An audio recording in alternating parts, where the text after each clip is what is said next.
வணக்கம் நண்பர்களே. ஒரே ஒரு நெல்லிக்காய், ஆனால் தினமும் சாப்பிட்டா உடலுக்கு என்ன நடக்கும்னு தெரியுமா? 90 வயதிலையும் இளமையா இருக்க முடியும். நோய் எதிர்ப்பு சக்தியை அதிகரிக்க முடியும். சர்க்கரை நோயை கட்டுப்பாட்டில் கொண்டு வர முடியும். முடி உதிர்வை தடுக்க முடியும். ஆனா இந்த ஒரு பழம் சிலருக்கு ஆபத்தா கூட மாறுறதுக்கு வாய்ப்புகள் இருக்குது. பலரும் நெல்லிக்காய் நல்லது என்று மட்டும்தான் தெரிந்திருக்காங்க. ஆனா சிலருக்கு இது ஆபத்தை விளைவிக்க கூடியது. யாரெல்லாம் நெல்லிக்காயை தவிர்க்க வேண்டும்? எவ்வளவு சாப்பிட்டால் போதும் ஒரு நாளைக்கு? அதிகமா சாப்பிட்டால் என்ன நடக்கும்? அனைத்து தகவலையுமே இந்த ஒரு வீடியோவில் நம்ம பார்க்க போகிறோம். ஸோ நெல்லிக்காய் பற்றி யாரும் சொல்லாத பல முக்கியமான உண்மைகளை நீங்கள் தெரிந்து கொள்ள போகிறீங்க.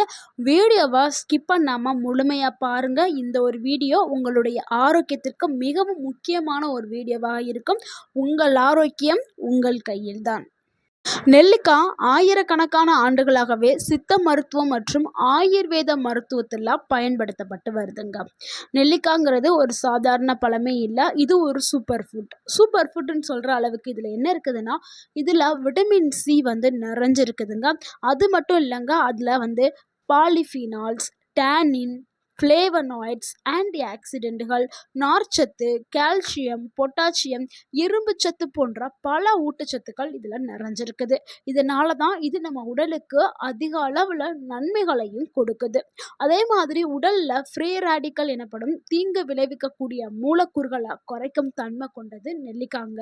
இதன் காரணமாக தான் முதுமையை கூட தாமதப்படுத்துறதுக்கு நெல்லிக்காய் பயன்படுது. ஸோ இந்த ஃப்ரீ ரேடிக்கல் நம்மளுடைய செல்களை டேமேஜ் பண்ணக்கூடியது. இதனால் முதுமை வேகமாகவே வரும். ஆனால் நெல்லிக்காவை பயன்படுத்த முதுமை தாமதமாக்கப்படும். நீங்கள் 90 வயதுலையும் இளமையாக இருக்கலாம். ஸோ அதுதான். விட்டமின் சி எதுக்கு ரொம்பவே முக்கியம் அப்படின்னா, இது ஆரஞ்சு பழத்தை விட அதிகமாகவே விட்டமின் சி இருக்குது. இந்த விட்டமின் சி கொலாஜன் உற்பத்திக்கு ரொம்பவுமே முக்கியங்க. இந்த கொலாஜன் உற்பத்திங்கிறது நம்மளுடைய சருமத்தை பாதுகாக்கக்கூடியது. இது இயற்கையாகவே நம்ம உடம்புல இருக்கும். ஆனால் 30 வயசு எட்டணுன்னு வயது அதிகரிக்க அந்த கொலாஜன் உற்பத்தி குறைய ஆரம்பிச்சிருங்க. ஸோ வயது அதிகரிக்க இப்போ 60, 90 இப்படிலாம் ஆகும்போது என்ன ஆகும்? சுத்தமாக கொலாஜன் உற்பத்தி பண்ண முடியாது உடல்னால. இதனால தான் அந்த முதுமை வர ஆரம்பிக்குது. முகங்களில் முகச்சுருக்கங்கள்லாம் வர ஆரம்பிக்குது.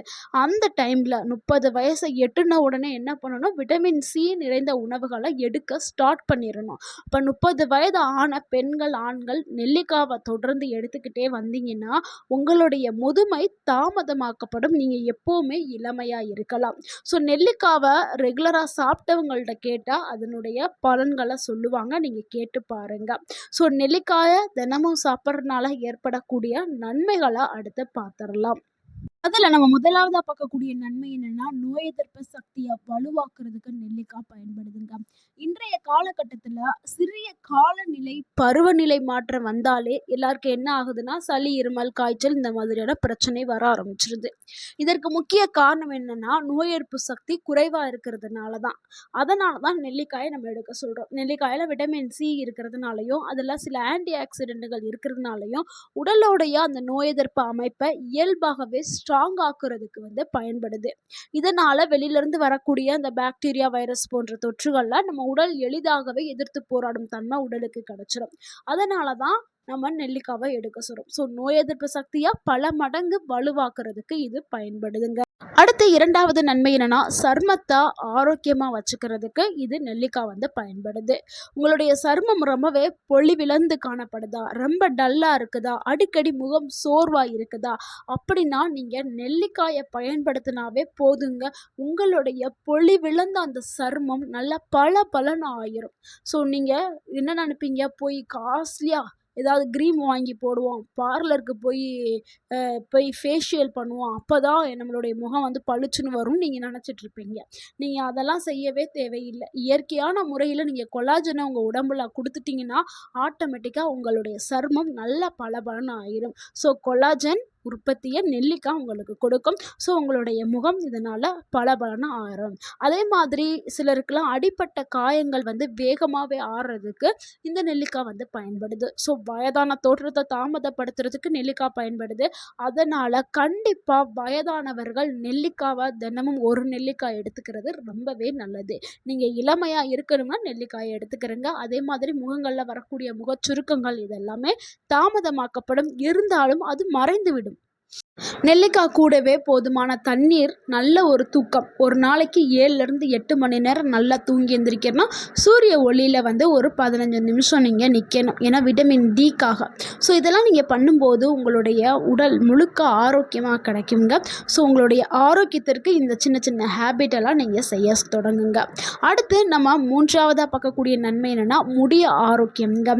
முடி தாங்க நம்மளுக்கு ரொம்பவுமே அழகு. சிலருக்குலாம் முடியே இருக்காது, வழுக்கையாக இருக்கும். அவங்களுக்கு வந்து அந்த அழகே போயிடும். ஸோ எல்லாருக்கும் தெரியும் முடி எவ்வளவு இம்பார்ட்டன்ட்னு. ஆனால் நெல்லிக்காய் முடியை பாதுகாக்கக்கூடிய ஒரு உணவுங்க.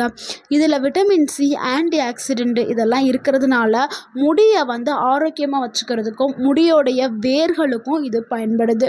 அதனால் நம்ம நெல்லிக்காயை வந்து நம்ம உணவில் எடுத்துக்கிட்டாலும் சரி, இல்லை ஹேர் ஆயிலை வந்து தயாரித்து பயன்படுத்தினாலும் சரி, எப்படி வேணாலும் நீங்கள் அடுத்து 4வது நன்மை செரிமானத்தை மேம்படுத்துறதுக்கு நெல்லிக்காய் பயன்படுது.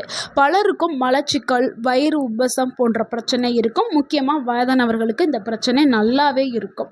இது ஒரு பொதுவான பிரச்சனையாகவும் ஆயிடுச்சு. நெல்லிக்காயில் நார்ச்சத்து இருக்கிறதுனால இது குடலுடைய இயக்கத்தை சீராக வைக்கிறதுக்கு பயன்படுது. மலச்சிக்கலை குறைக்கிறதுக்கு பயன்படுது.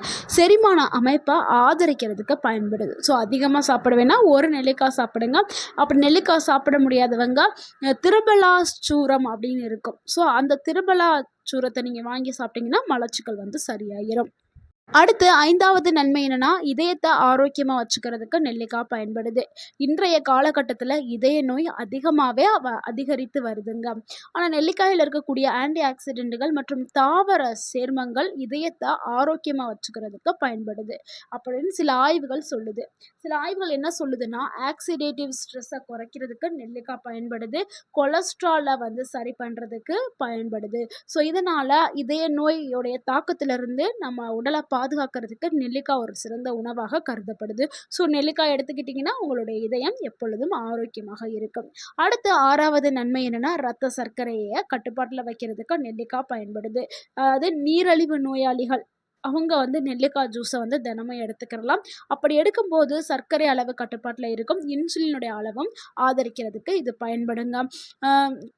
ஆனால் இது வந்து மருந்துக்கு மாற்றலை. சில பேர் என்ன நினைப்பாங்கன்னா நெல்லிக்காய் ஜூஸை குடிச்சிட்டா சர்க்கரை அளவு குறைஞ்சிரும் அப்படின்னு சொல்லி மாத்திரை மருந்தை ஸ்டாப் பண்ணிடுவாங்க.